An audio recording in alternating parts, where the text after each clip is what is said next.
Welcome to Podcast 360, powered by the Podcast Academy.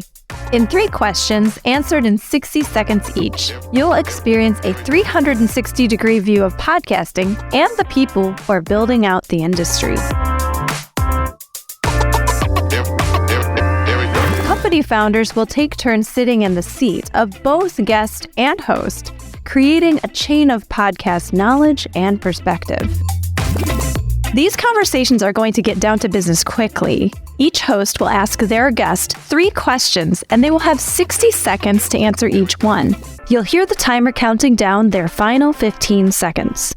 At the end, the guest will choose a topic to revisit and dig into a little deeper. Let's meet our experts. Today's host is... Hi, I'm Donald Albright, co-founder of Tenderfoot TV, and I was interviewed on last week's episode by the great Amanda B. Nazareno. Be sure to bounce back and check out that after today's conversation. And who's in the hot seat as today's guest? Hi, I'm James Cridland. I'm editor of Podnews, which is a daily podcast newsletter all about the business of podcasting, and I've been in the audio business for over 30 years now. Before we dig in, we ask our guests to lay out 2 truths and a lie. Our host will guess which is the lie. We'll find out the answer together at the end of the conversation. But our host will have an opportunity to change their answer based on what they learn from our guest. Or they can stick with their first intuition.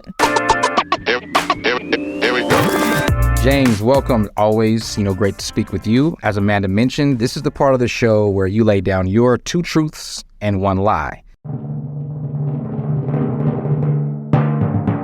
All right, well, let's go then. My first truth or a lie: Sir Paul McCartney walked past my desk once and smiled at me. My second one: I released the first streaming radio app in the world in 2005. And the third one: I was the first radio presenter in the UK to read out an email address, and it was a CompuServe one. So it was 1001212.2320 at CompuServe.com. And amazingly enough, I didn't get very many emails.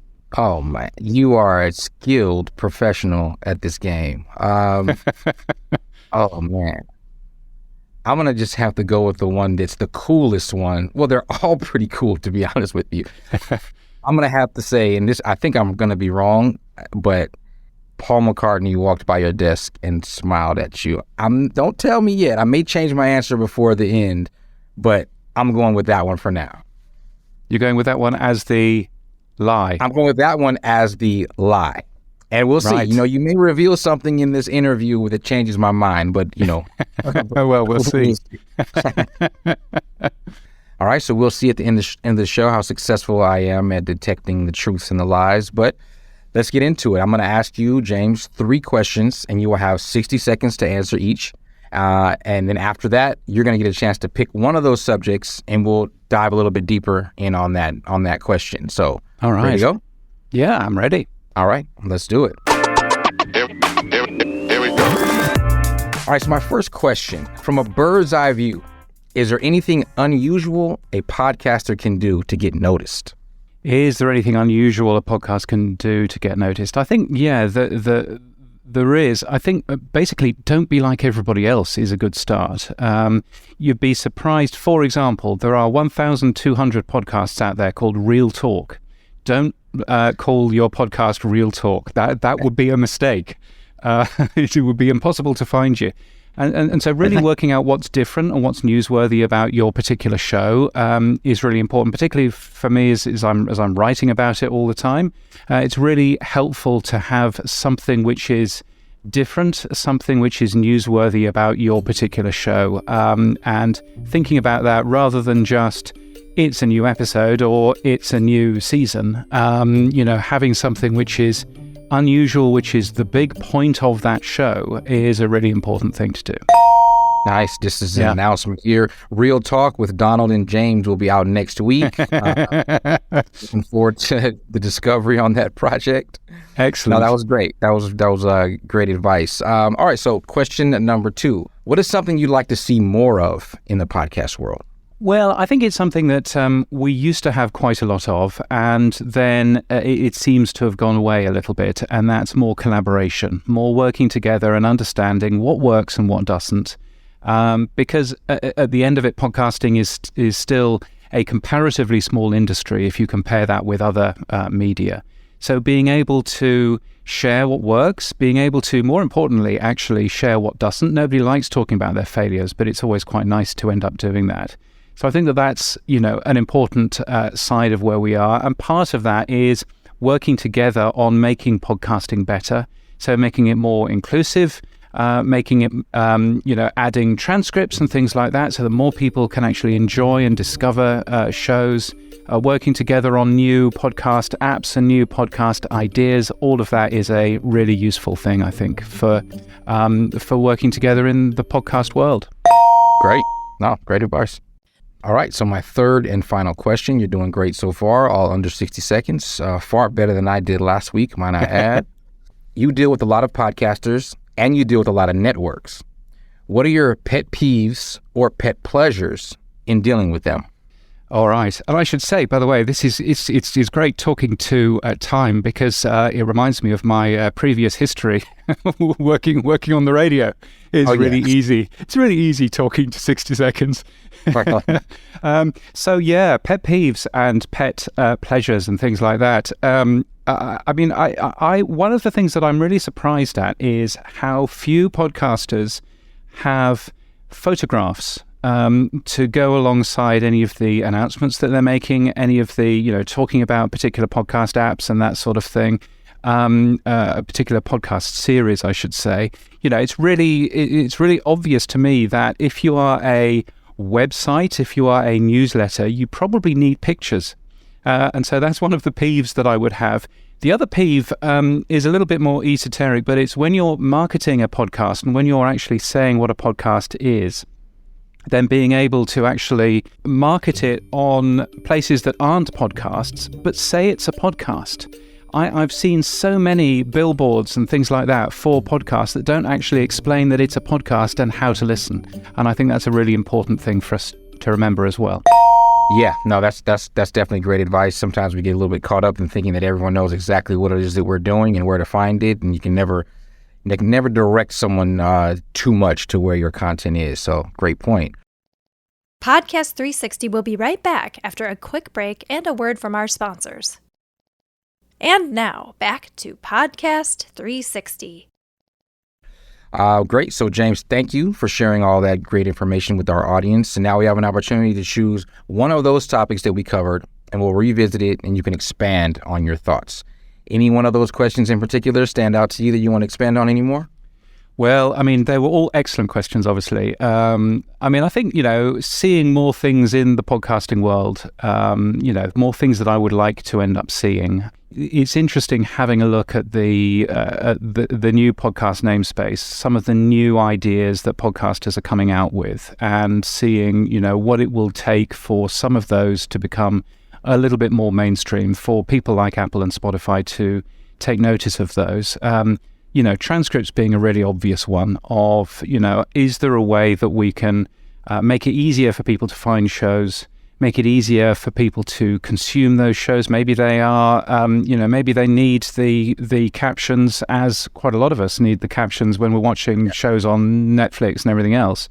Right. Are the things that we can be doing there? But even just, the very basics of who is in this show. There's a tag which is specifically for that, which if you're using a new podcast app, you can actually see, okay, it's, this show has Donald Albright on it and it's got James Cridland on it, and who are these people? And I can click through and find out more information. All of these kind of new features are really good, but they do need podcasters to be working on them. They need podcast hosts, obviously. And I guess from my point of view, I worry, and I don't know your thoughts on this, but I worry about the fact that about 60% of all of the consumption of podcasts is on two different places. It's on either Apple or on Spotify. And I worry about that a little bit because I'm there thinking, how can we make podcasting more open? How can we make sure that we're giving more developers more opportunities to make great podcast apps? And so that's one of the things that I think I'm there. I'm kind of working out whether it's important to say wherever you get your podcasts, or whether it's incumbent on us as podcasters to actually say, I would like you listening on Fountain or on Pocket Casts or on whatever it happens to be. I don't know what your views are on that, and whether I can ask you the same question back. Maybe we're breaking some rules here. I'm not sure, but I literally just had this conversation with my team about 15 minutes ago as we're trying to message a new show and where do you direct people? And what's funny is that if we're running an ad in our show, they're already listening to a podcast, right? And you're telling them, available on, it's they're already listening on something. So it's already available. They know how to find it. So there is I think we have to take more just to take a smarter approach with how we communicate to our listeners, whether they're already listeners or ones that we're trying to bring in. That should be a different message. I think we have to pay attention to all those smaller details and, like I said, expand on that world, because you're right. We want consumption taking place a number of different places. It balances it out. It creates more opportunity. So that was a great one to expand on. And I'm sure there's a lot more conversation to be had around that. Indeed. Yeah, I just find all of that really interesting, and I think at the moment we leave far too much to Apple and to Spotify to promote us. And actually, we can grab the steering wheel. In this industry, we can kind of do that too. So I always find that really interesting. All right, well, this was a great experience as always. Talking to you, I learned so much, and hopefully our listeners learned a lot about you and about Podnews. And your journey and how you got here, and just some great answers to these questions that I think will help all podcasters, whether you're new or seasoned. This is still a new industry no matter how you look at it. The last piece here is, do I want to change my answer, or do I want to keep my answer on the 2 truths and 1 lie? There we go. I'm going to change because I feel like if I know, I know you well enough to know a little bit of your background, where you're from. I can picture it now. Paul McCartney smiling at you. So I'm going to change to your third. Oh, right. I was the first radio presenter in the UK to read out an email address. Yes. I'm going with that one. You're going with that one as the lie. As the lie. Well,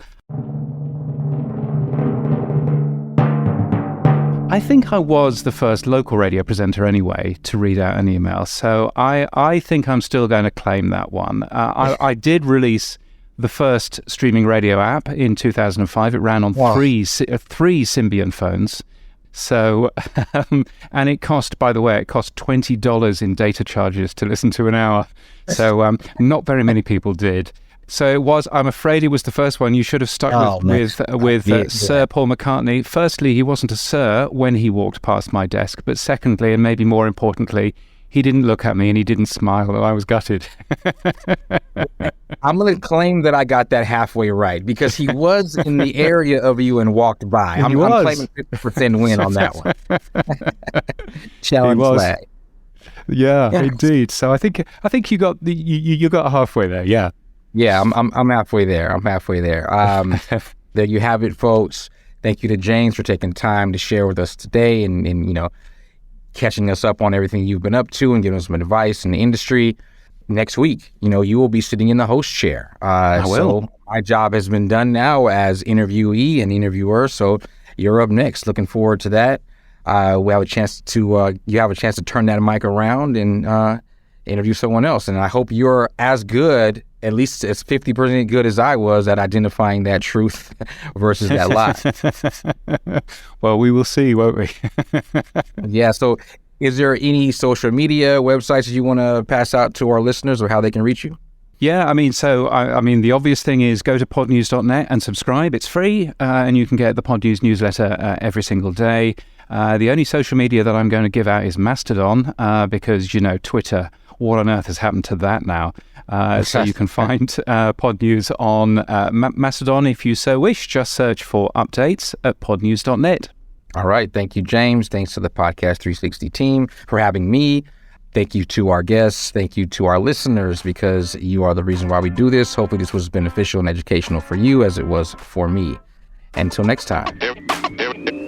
Thank you for listening to Podcast 360, where you experience a 360-degree view of podcasting. Special thanks to the Podcast Academy and DCP Entertainment. Follow us on social media at The Ambies and at DCP Official on Instagram.